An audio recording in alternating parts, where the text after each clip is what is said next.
I'll share with you a real life story that happened at our time. A man who went to the work in the Gulf countries, in Emirates, for years, 20 years. Very poor to begin with, he became wealthy. His father was a very righteous man. He used to be the imam. This is a real life story, it's not a sci-fi. So the man, after accumulating all his wealth, he sent to his father, "My father, I want to get married.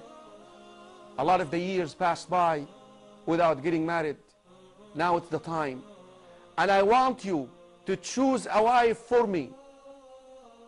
And I want you to go ahead and put the marriage contract together. And I want to go into the actual marriage. The wedding day, I want it to be the day that I arrive, and I don't want to see her." This is how much trust this man, this young man, had in his father. Of course, a righteous man knows that the Prophet ﷺ said a woman is asked in marriage for 4 reasons: wealth, beauty, lineage, and the deen. You better go for the deen. He'd chosen a quality religious woman, wife for his son, but yet her physical appearance was not the best. The son arrives to Egypt. At the airport, he's picked up and he is taken to his wife, who was wearing a veil, and then basically he got into the room with her alone. As soon as she unveiled herself, he became shocked. He became shocked. "This is the wife that my father chose for me? She's not beautiful.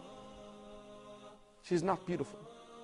He became so depressed. Here I am coming after all these years, so excited, so excited. He became so depressed. So he slept. Towards the last third of the night, the wife, who understood the reaction of the husband, she tried to wake him up. He refused. She tried again. He refused. And then she sprinkled water on him to wake him up. So he waked up and she spoke to him and she said, "I know how much disappointed you are, and I understand I'm not beautiful. But you know what? I wished to get married for one reason. I wanted to implement the hadith of the Prophet ﷺ when he said, رحم الله رجلا, may Allah have mercy on a man who wakes up to pray at night, and then he would wake up his wife, and if she does not wake up, نضح عليها الماء, he would sprinkle water on her to wake up. And this is the segment that she wanted to implement. وَرَحِمَ اللَّهُ امْرَأَةً, a wife, and may Allah subhanahu wa ta'ala have mercy on a woman, grant his mercy to a wife who wakes up to pray tahajjud at night, and she wakes her husband up to pray with her, and if he does not wake up, she sprinkles water in him.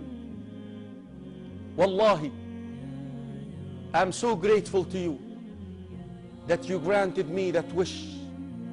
I wanted to implement that hadith so much, and I was a little bit hopeless that I will get married because I know I'm not beautiful. Can you please now fulfill the rest of this hadith with me? Can you wake up and just lead me in salah, pray tahajjud with me? He waked up and he led her in salah. Brothers and sisters in Islam, this man swears by Allah that as soon as he ended his tahajjud, leading her in salah, I looked at her as if I'm looking at the most beautiful women in this world. That's the way it goes, akhi.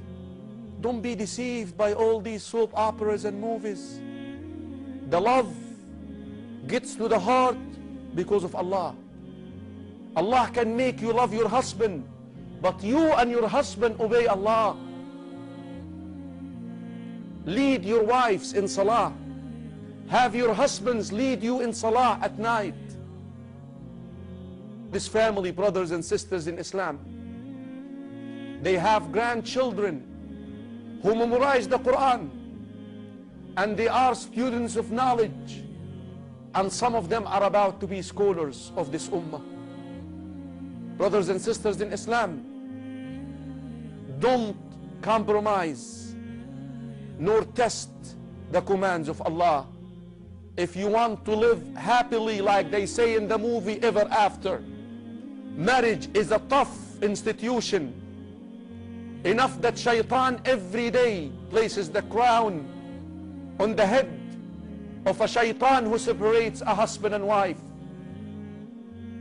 You need a good partner for the mission, and the quality that you must seek: righteousness and piety. And if you do, you will get the best of this dunya, and bi'idhnillahi ta'ala, you will be with your reformed husband and reformed wife, azwajul mutahhara, purified spouses in Jannah.